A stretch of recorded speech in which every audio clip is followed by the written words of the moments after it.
Alright, so today I will be reviewing the Anti-Hero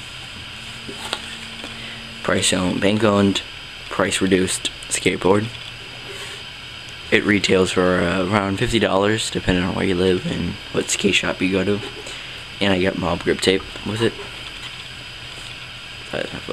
And I don't really know what kind it is or anything. It just has all the girls on it that they have on their grip. I'll start off with the grip tape. It's really good grip. I didn't expect it to be as good as the original kind of mob. There's like the black, because I heard the when you have pictures and colors, it's not sticky, but I thought it was very sticky. And the only bad thing about it is it starts to deteriorate. As you can see, I'm not sure if you can see, actually look at the camera. It's mostly on the side, but right here is all like getting black dots, and the same is going, it's basically everywhere. See if I can zoom in, have a fisheye somehow.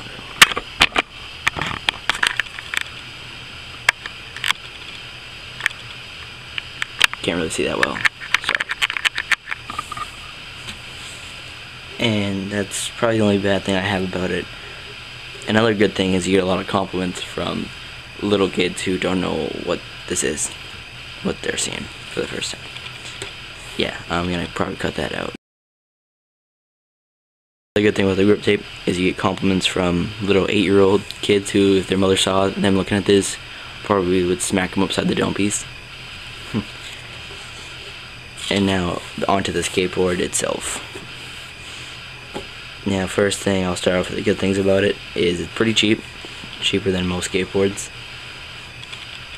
And it had good pop at first, and I like the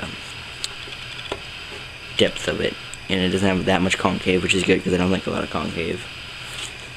And it had good pop while it lasted. Now the bad things about the skateboard. First thing we're gonna start off with is the pressure cracks. The worst pressure cracks I've had in any skateboard I've had, and I've been skateboarding for like 4 years. So that's like tons. That's like 20 skateboards. You can just see, and I've only had this board for like a month and a half, but the season just started. On this side, there's 2 big pressure cracks. This one goes from here to here, and on both sides, and then this one on here goes to there, and then those ones go from there all the way down to here. My finger doesn't even reach that far. And another weird thing about the pressure cracks is I got one right in the nose. See it? I've never had one like that. If I kept using the board, this whole thing would have fell apart. And another thing is the board was very thin, and probably because it was so cheap they didn't add as much wood as they normally would. Get it? Normally wood, and the wood actually starts, like the plywood actually starts to deteriorate and starts like getting unglued and just expands really widely, which is not good at all. As you can see right here, it's like twice as thick as how thin it's supposed to be, and it just starts to get like splintery. I've had countless splinters. Like, look, you can just take the wood apart, it just peels off. It's terrible.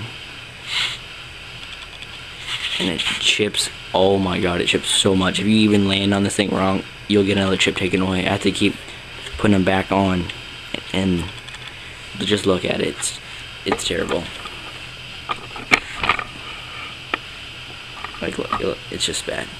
Looks like termites have been eating away at this board, when really it's just me skateboarding. And the tail, same thing. It's just chips away. And look, I didn't even notice that right there. There's more of those cracks in there. And then this is when it gets at its widest point. Just look at that. That's just terrible. I should not have a new skateboard when you only ride it for a month. It looks like you can just take a knife. Oh look, here. Look at that. That's not good. It's just peeling away. And now the board has barely any pop. Which people are like, oh, you can't just say that.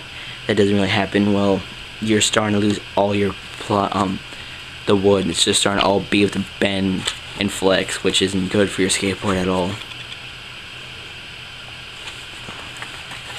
Overall, I'd probably rank this board out of 10 a 6, and I would not recommend this to anyone unless this is the only board they had at their skate shop, or that's all the money they had. And if that's all the money they would have, then I would definitely recommend buying a blank deck or going to Zoomies and getting one of those $30 decks, because those are a lot better than this. And that's my review of the Anti-Hero bank-owned price reduced model. So remember, don't buy this, but definitely buy the grip.